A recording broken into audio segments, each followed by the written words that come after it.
Okay, so I feel compelled to come out here today and I guess give a semi-insight into my life.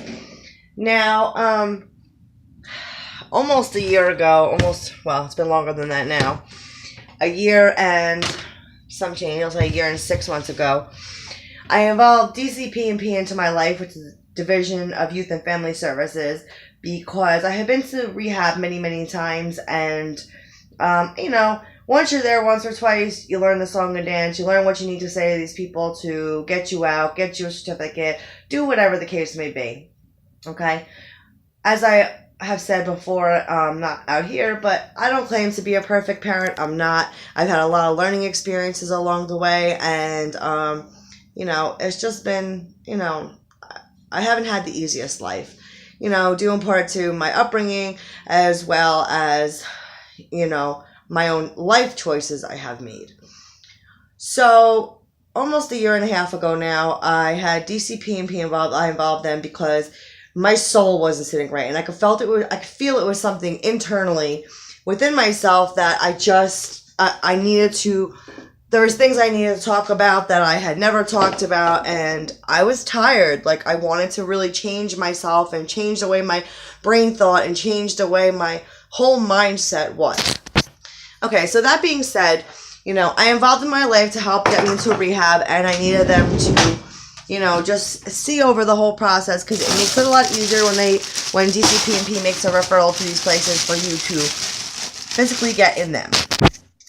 Now, when I hear most people talk about DCP&P, they're like, oh, I hate them, they're terrible, this, that, and the other thing. And, that really kind of bothers me a little bit because, honestly, like I'll tell people time and time again, they don't want your kids. They want your kids to be home with you, and they're really not bad, and they can do a lot of good. However, one of their downfalls is that they are overloaded with cases and people who don't do the right thing and don't do right by their children and don't do right by themselves. Therefore, putting them in a position where they have but no choice but to remove your children from you and continue to keep them until you decide you're going to do the right thing. So, with the overload of cases, I have found that people who are doing what they need to do, the workers are obviously left less involved in your life and things from day to day because you are doing what you're supposed to be doing. And that they don't need to be involved because they know you're going to do what you're supposed to do. So that's my issue now. They've been involved in some time, and it was in a program, and I got out, and I don't have any of my daughter's medical cards. So I've been paying out of pocket for, doctor's appointments, blah, blah, blah, which is expensive, okay? So, So I finally got my DIFUS worker after 5 months of trying to resolve this myself. I finally got him to, fix her Medicaid thing, so I was able to call and get a Medicaid card for her because she needs a physical. She's going to be enrolled in school. I gave her paperwork in because it needs to be in earlier than later because it is a private school. So, sorry guys, I was making my meal replacement. Vanilla chai, strawberries, banana, blueberry. So I'm like, okay, whatever. I finally am able to do that. I had to cancel 3 and 4 appointments because I didn't have this card. So I'm like, okay, I understand, blah, blah, whatever. I try to be understanding, because I understand I'm not the only case, and I understand these DIFUS workers have lots and lots of cases beyond me and people who aren't doing what the hell they're supposed to do. But my thing is, if you are doing what you're supposed to do, that's more of a reason you should step up and help. But that's neither here nor there. So I now need her actual insurance card. So I had no problem getting her Medicaid card now.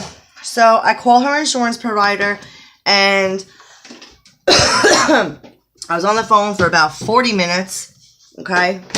So I was on the phone for about 40 minutes, like I just said, and I finally get a hold of a representative. She takes her name, her social, my social, my last address, and my new address. Then she says, I'm sorry, ma'am. I can't go any further with you because you're not the beneficiary. DCP&P is. Really? Really? And I haven't called DCP&P because I'm not in a good headspace right now. And I'm not calm enough to handle the situation properly and speak with, enough intelligence that I would need to. So I'm going to put off calling them. My diapers worker is coming tomorrow anyway, and he is not leaving my home until this is addressed. Because every time I let him walk out those doors and say, okay, no problem, I know you're busy, just please take care of it as soon as possible. And then that turns into the next visit saying, I really need you to take care of this, and calling several times throughout the month to remind him, please take care of this. Calling his supervisor, please take care of this. And getting a hold of the big supervisor is like getting a hold of God himself. So, yeah, he's not leaving my house tomorrow until this is handled. And I sent him a text message stating the issue, and also that I need him to bring any relevant paperwork that he needs in order to transfer this case over into my name and have a card sent out to me. Because it takes them 7 to 10 days, okay? So now I'm going to have to reschedule her appointment again, okay? Now, mind you, this is like 6 times in 1 month. Or in 2 months. So, because we're going on the second month. I had to reschedule her appointment last time because she was sick and they wouldn't even fucking see her. So, yeah. I'm just so frustrated that I've spent half my day and that DIFAS has not handled this. She was only out of my actual physical custody for 3 months. And that was because the program wouldn't let her come for the first 3 months because I needed to really work on me and change my mindset and learn some skills. So after 3 months, this should have been handled. This should have been one of the first things that have been taken care of.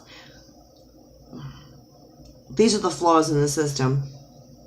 So I don't know what I'm making for dinner. I think it's going to be something quick because, I've been cleaning all day because with this recess duty, I get up in the morning, make breakfast, have to clean breakfast, and get up with the baby, start getting her dressed, which takes forever, brush her teeth, get her fed, and then I have to be at recess duty by 11:20. And by the time I come home, it's lunchtime. And then I have to start making dinner, and it's craziness. So, I've been catching up on my cleaning because I have recess duty tomorrow, I have recess duty on Thursday, and then I have nothing Friday, So it'll be another day for me to catch up on house cleaning and getting everything done. And then I have my social worker, my diapers worker coming tomorrow. And we're just really, we're trying to work on closing this case and wrapping it up. It's pretty much still open because my daughter is with family, with her friends' family, not mine, which we consider family. And she's doing ridiculously well, so I'm going to give them legal guardianship of her. And we're just working on that paperwork done, which also is, guess who? DIFAS and the state delaying the process. So now court has been constantly for the last for at least the last 10 months. It's been scheduled every 3 to 4 months. And it's crazy because there's nothing really to be said. It's quick and it's very aggravating because it shouldn't be a long process. It really shouldn't. But also, her father was very against it. And that took some time to get a judge to overrule that. That even if he didn't sign, that this was what was going to happen. Because she needed psychological testing, talk to a therapist, get the therapy reports. Because he's no good for her. And every time he comes into her life, he causes chaos in her life. Causes her anxiety attacks.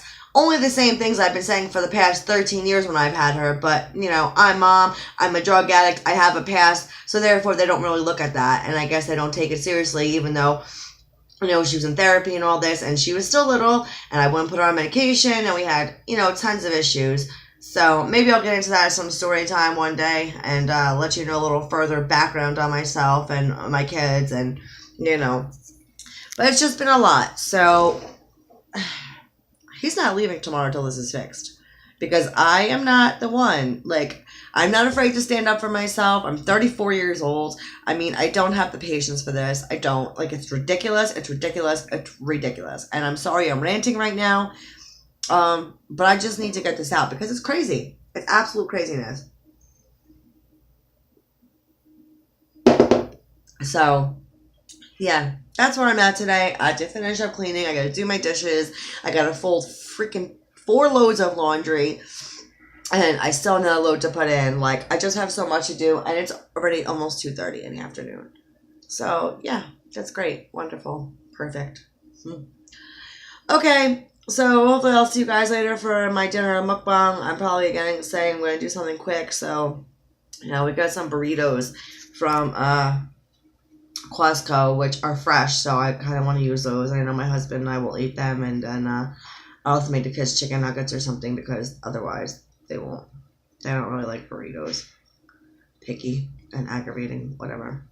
Okay, guys, so if nobody tells you they love you today, I love you. Keep your head high. Stay strong. Know you could do anything you put your mind to and that you can be successful. Don't be afraid to stand up for yourself because guess what? Nobody else will if you don't.